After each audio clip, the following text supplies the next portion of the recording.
What's up, everybody? Back for another Honkai Star Rail video. In this video, we are going to talk about Dan Heng and Dan Heng's light cone, right? So as you can see, we only have 3 days and 16 hours. At least this is going to be, like the global America release, right? Obviously, if you're playing on like the Asia servers, you're going to get it way earlier than everyone else because that's just how part 2 banners work. So obviously, if you're playing on a different server, you have even less time. But in this video, we are going to talk about Dan Heng and should you go for his light cone, because it's not really a should you summon video, because you get Dan Heng for free, right? I'll have a video going over if you should get his E1 or his light cone, but this one we're just going to focus on should free-to-play players get his light cone. So first things first, in order to figure out how much value you get from his light cone, we have to go over his kit, because his light cone does add some new stuff to his kit, by like a technicality, right? This is similar to other light cones that like Acheron's gives her another stack of her ultimate, and it's not just giving him stats and whatnot, right? So first things first, let's go over Dan Heng's kit, which is very, very simple, right? Pretty much, you have a basic attack, everyone has that, right? You have a skill that you can designate one ally as bondmate, right? Then you get a shield for everybody, and you can stack that shield up to 300%, meaning if you skill multiple times, you get more and more shield, right? This is pretty much to help you just beef out your character. If you don't have a lot of attack and your shield is pretty small, as long as you are repeatedly using skill or pretty much just doing anything that gives shield from Dan Heng, it will overstack. Adventuring does this as well. It makes him very, very good. Dan Heng's ultimate will do damage, right? You get a shield, and then you get Soul Dragon. Pretty much what this does, and when Soul Dragon takes action, it launches a follow-up attack, dealing physical damage to all enemies equal to 80% of Dan Heng's attack, and 80% of the bond mates, and you get 2 attacks, right, with that. Pretty much just makes it to where you do more damage with the dragon. The talent, when an allied character becomes bond mate, Dan Heng summons Soul Dragon, has an initial speed of 165. When Soul Dragon takes action, dispel 1 debuff from all allies, and then you get a shield of 10% of Dan Heng's attack plus 200. Not a ton, but it is something, and it does stack with the other shields. This is pretty much just so, you're not just getting a big, hefty shield every time. I really like the overstack stuff because it does help out a lot, right? Now, obviously, if Dan Heng is to be KO'd, you lose it. I feel like it's valid for pretty much every single character, right? Now, Dan Heng's technique. After using technique, gains bondmate and inflicts daze on enemies within a certain area for 10 seconds. Dazed enemies will not attack allied targets. When switching the active character, bondmate transfers to the current active character. This is pretty good, right? Just because most of the time, and I say most of the time, not everybody, Evernight is a good example. Most of the time, the DPS will have the attacking technique, so you're probably going to switch into them to attack anyway. Obviously, this is going to be pretty specific for certain characters, right? But it is pretty nice that it allows you to still pick who is bondmate, right? Now for his bonus abilities, right? Bonus abilities: when using a skill, increase the attack of the target who has become bondmate by amount equal to 15% of Dan Heng's attack. So not only is Dan Heng be able to cleanse and give shield and also have a little bit of attacking in there, you also get an attack buff for your bondmate, meaning you pretty much want to use him with someone who is attack scaling. You don't have to, but it does benefit, right? Then, when combat starts, Dan Heng gets an action advance by 40%. This is very nice for characters who want to get their thing off and then go from there. When the bond mate uses an attack, Dan Heng gets 6 energy, and the Soul Dragon action advances by 15%. This is going to help him get his ultimate faster, which also can give shield. So if you're in a pinch, the ultimate is very, very helpful to just have in your back pocket. Then the last one, when Soul Dragon takes action, additionally provides a shield that can offset damage equal to 5% of Dan Heng's attack. This pretty much means that anything Dan Heng or the dragon does will give you shield except for the basic attack, which is pretty good for sustaining, right? You also, when Enhanced Soul Dragon takes action, additionally deals 1 instance of additional damage to the bondmate's type to the one enemy target whose current HP is the highest, equal to 40% of the bondmate's attack. Which pretty much TLDR, just more damage, right? So pretty much with Dan Heng, you skill, ult, your dragon does a follow-up, you get shield, right? He increases the attack of the bondmate, and when the bondmate attacks, you get energy and whatnot, right? So pretty much your bondmate wants to be the main fast DPS, right? That's pretty much just how you play him. We can briefly talk about his dupes, I guess. Like E1 gives you skill point and all type res pen, which is pretty good.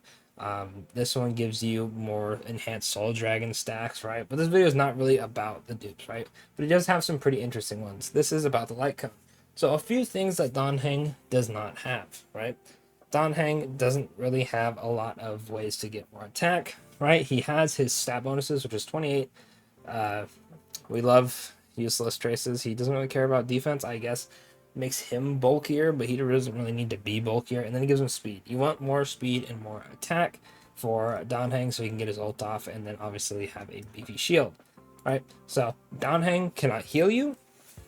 Dan Heng does not do a lot of damage himself. Dan Heng wants a lot of speed and attack, right? So as long as the light cone is doing one of those, I'd say it's pretty good, right? And oh boy, what does it do? Increase your attack by 64%, which is going to increase the attack given to the bondmate and increase his shield. When the warrior uses an ultimate, restores HP equal to 10% of the warrior's attack for all allies, an additional 10% for the character with the lowest HP. This is helping because there's a lot of HP drain mechanics like Lygus right now, and having a small heal is pretty helpful because if you take a little bit of damage, you could probably just ult over and over and then get your HP back through the light cone. And there's some more. You gain rebound for allies for 3 turns. When you have that, you have your damage increased by 24%. And then if you have a summon, it's an additional 12%, right? Which is pretty damn good, right? Now, a few things with this, right? Do you need this light cone for him to be a good sustain? No. But if you're fighting someone with HP draining, it could be a bit rough, right? Because especially if you get hit with a big attack that would chip your HP just a little bit, right? This happens. I have E1 Adventuring, which plays very similar to this Dan Heng. You get shield from your skill, you get shield from your ult, right? And then Adventuring, just like Dan Heng, has a little bit of damage in like his follow-ups, right? Obviously a different way of doing damage, but they are very similar with being a sustain that has a lot of emergency options, right? And can also do a little bit of damage, right? The main issue I had, well, I don't really have this issue too often, but if you were fighting an enemy, this is mostly in Simulated Universe, because most of the time I just kill them before they get to this point, would be if they drain my HP to 1. Adventuring can keep them alive, but some attacks will hit really hard, or you'll get the same character hit multiple times, and even if you take 1 damage, you die, right? That's it. Obviously, you have no shield, you have 1 HP because your HP was drained. So having a shielder who can also heal you slightly is very, very nice. Fushuan kind of had this, right? But hers was worse because she wasn't actually giving you a shield. She just had like that damage, like absorption thing. And one big AoE, she was dead instantly. Dan Heng does not have that issue. It's almost like he is Fushuan and Venturing combined. You know, the good parts of them at least, right? But that is also with his light cone. If you aren't using Dan Heng's light cone, your options are going to be a little rough, right? So let me go ahead really quickly and pull up the options you have for preservation. I didn't have this handy, unfortunately, because I really don't know why. There's not a lot though. There's really not a lot. So let me go ahead and do this. I'm gonna have to move this so you guys can see. You get the gist from just looking at this. Defense, defense, defense. When the player unleashes ultimately restore HP of their max HP. This is just a self heal. Venturing does defense, effect res, and damage dealt, I guess. Shield effect. You can actually use this, which is crazy. When ally target has a shield to gain attack, this is actually what I recommend if you to use. But fortunately, this is a battle pass light cone, so if you're free to play, you probably won't have this. But if you are a light spender, the battle pass light cone is actually pretty good because it increases the shield effect and increases your damage dealt for your allies.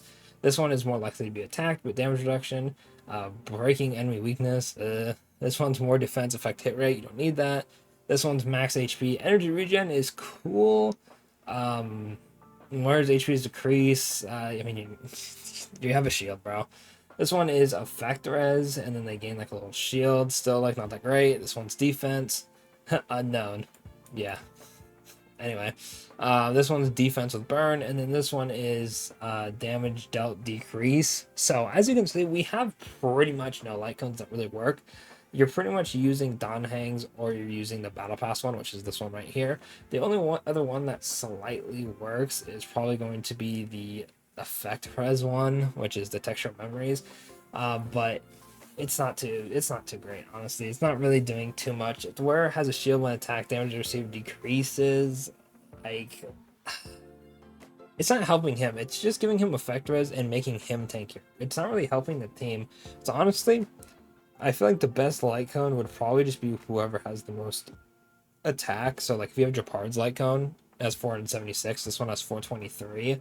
I think Japard has the highest attack,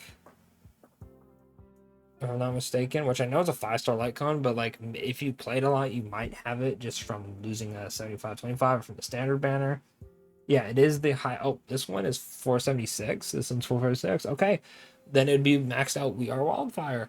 At the start of the battle, damage dealt by allies decreases. And then at the same time, the restore HP to allies equal to the respective HP difference between the character's max HP and current HP. I mean, it gives you the most attack. That's like all you can really ask for. In fact, I'd probably just recommend running an attack Lycone at that point. Just whatever Lycone you have that has the most attack, because you're really just not getting anything from these, which is a bit unfortunate, right? You don't even have like a niche 3-star option. They're just not like the 3-star ones aren't AoEs. Like the 3-star ones are healing them, and this one is just defense. It's rough. It's rough for Lycones. I'm not gonna lie. So what I would recommend you doing, right, is when you get Dan Heng, check his survivability on your teams, right? If the survivability is okay with whatever Lycone you have, you're good to go. If you like using Dan Heng, you think his, survivability is okay, and you spend a little, I would recommend next time you get the battle pass, or this time, right? Because I just grabbed this Lycone, I'd recommend getting the Journey Forever Peaceful, because it'll increase your shield effect and it increases your team's damage when they have a shield, right? If you really like Dan Heng a lot and you want his survivability to be a little bit better on pretty much any fight, just because HP draining is pretty much the big counter, I'd get his Lycone. His Lycone is pretty damn good. Like I said, having the attack gives you more shield, increases your team's damage dealt, and it can also heal him. So he pretty much just does everything that Sustain needs to do at this point, which is increase allies damage, shield them, protect them, make sure they don't die, and it does a little bit of damage on his own, which is, Hyacine does an absurd amount of damage, keeps the team alive because she has a bunch of healing, right? And she's buffing max HP, which is a buff to the team. I think Dan Heng checks it off, right?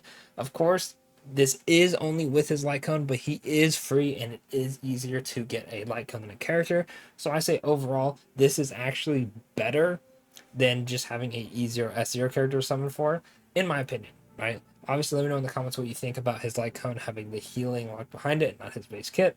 But otherwise, if you were free to play and you really like Dan Heng, I think going for his Lycone is good, but you do not need it. Other than that, that'll be it for the video. Let me know what you think of Dan Heng and his Lycone in the comments below, and I'll catch y'all in the next one. Thanks for watching.